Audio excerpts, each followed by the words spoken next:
Hello friends, स्वागत है आपका अपने YouTube channel JP education centre पर। तो फ्रेंड्स, हमने आपके लिए क्लास 12 के ज्योग्राफी के सेकेंड चैप्टर का 15 से 16 ऑब्जेक्टिव क्वेश्चन लेकर आ गए हैं, जो आपके एग्जाम के लिए यानी 2024 के एग्जाम के लिए काफ़ी इम्पोर्टेंट है।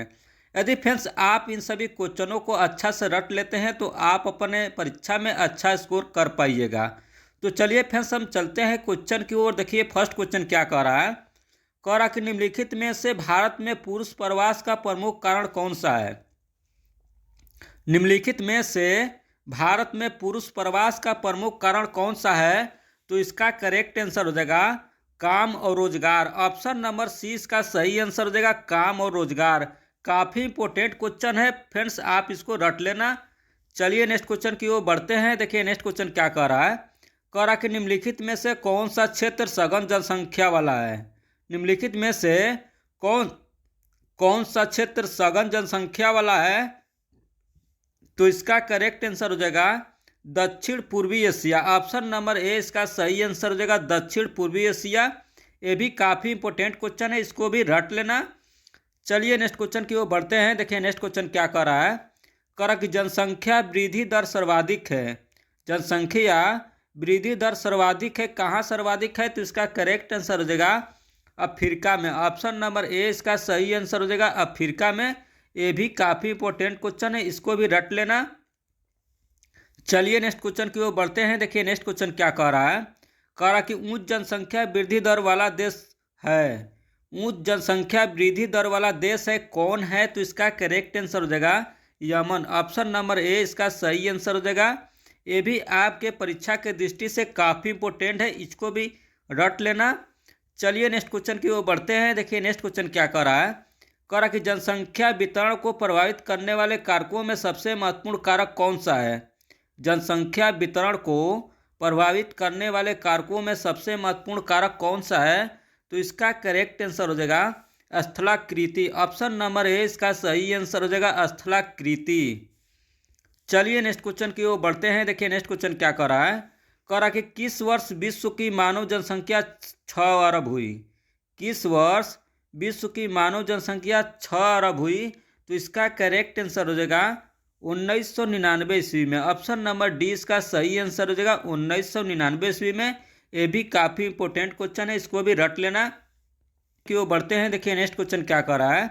कह रहा कि निम्नलिखित में किस देश की जनसंख्या सबसे अधिक है। निम्नलिखित में से किस देश की जनसंख्या सबसे अधिक है। तो इसका करेक्ट आंसर हो जाएगा संयुक्त राज्य अमेरिका की। ऑप्शन नंबर ए इसका सही आंसर हो जाएगा संयुक्त राज्य अमेरिका की। चलिए नेक्स्ट क्वेश्चन की ओर बढ़ते हैं। देखिए नेक्स्ट क्वेश्चन क्या कर रहा है। कह रहा कि जनांकीकी संक्रमण सिद्धांत किसने दिया। जनांकीकी संक्रमण सिद्धांत किसने दिया।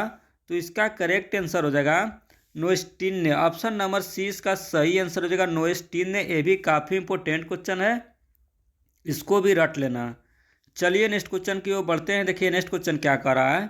कह रहा कि निम्न में से कौन सा एक जनसंख्या परिवर्तन का कारक नहीं है। निम्न में से कौन सा एक जनसंख्या परिवर्तन का कारक एक नहीं है।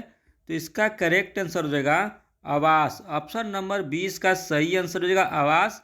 ये भी काफ़ी इंपॉर्टेंट क्वेश्चन है, इसको भी रट लेना। चलिए नेक्स्ट क्वेश्चन की ओर बढ़ते हैं। देखिए नेक्स्ट क्वेश्चन क्या कह रहा है। कह रहा कि प्रतिकर्ष और अपकर्ष कारक उत्तरदायी है।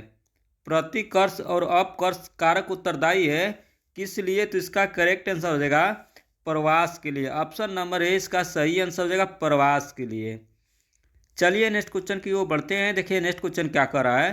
कह रहा कि निम्नलिखित में कौन एक जन स्थानांतरण का अपकर्ष कारक नहीं है।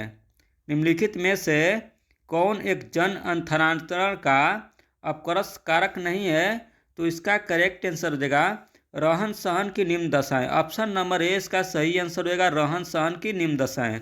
ये भी काफ़ी इंपॉर्टेंट क्वेश्चन है, इसको भी रट लेना। चलिए नेक्स्ट क्वेश्चन की ओर बढ़ते हैं। देखिए नेक्स्ट क्वेश्चन क्या कर रहा है। कह रहा कि सऊदी अरब में किस दिशा के क्षेत्र में सबसे घनी आबादी प्राचीन काल से ही है। सऊदी अरब में किस दिशा के क्षेत्र में सबसे घनी आबादी प्राचीन काल से ही है। तो इसका करेक्ट आंसर हो जाएगा पश्चिम। ऑप्शन नंबर 20 का सही आंसर हो जाएगा पश्चिम क्षेत्र में। चलिए नेक्स्ट क्वेश्चन की ओर बढ़ते हैं। देखिए नेक्स्ट क्वेश्चन क्या कर रहा है। करा कि निम्नलिखित में से किस वर्ष के आसपास विकसित और विकासशील देशों में नगरीय जनसंख्या लगभग बराबर थी। निम्नलिखित में से किस वर्ष के आसपास विकसित और विकासशील देशों में नगरीय जनसंख्या लगभग बराबर थी? तो इसका करेक्ट आंसर हो जाएगा 1970 ईस्वी में। ऑप्शन नंबर 20 का सही आंसर हो जाएगा 1970 ईस्वी में। ये भी काफ़ी इंपॉर्टेंट क्वेश्चन है, इसको भी याद रखना। चलिए नेक्स्ट क्वेश्चन की ओर बढ़ते हैं। देखिए नेक्स्ट क्वेश्चन क्या कर रहा है। कह रहा कि निम्नलिखित में कौन एक कथन तथ्य नहीं है? निम्नलिखित में से कौन एक कथन तथ्य नहीं है? तो इसका करेक्ट आंसर हो जाएगा ऑप्शन नंबर डी इसका सही आंसर हो जाएगा। चलिए नेक्स्ट क्वेश्चन की ओर बढ़ते हैं। देखिए नेक्स्ट क्वेश्चन क्या कर रहा है। कह रहा कि निम्नलिखित में कौन सा एक विरल जनसंख्या वाला क्षेत्र नहीं है? निम्नलिखित में से कौन सा एक विरल जनसंख्या वाला क्षेत्र नहीं है? तो इसका करेक्ट आंसर हो जाएगा दक्षिण पूर्वी एशिया। ऑप्शन नंबर सी इसका सही आंसर हो जाएगा दक्षिण पूर्वी एशिया।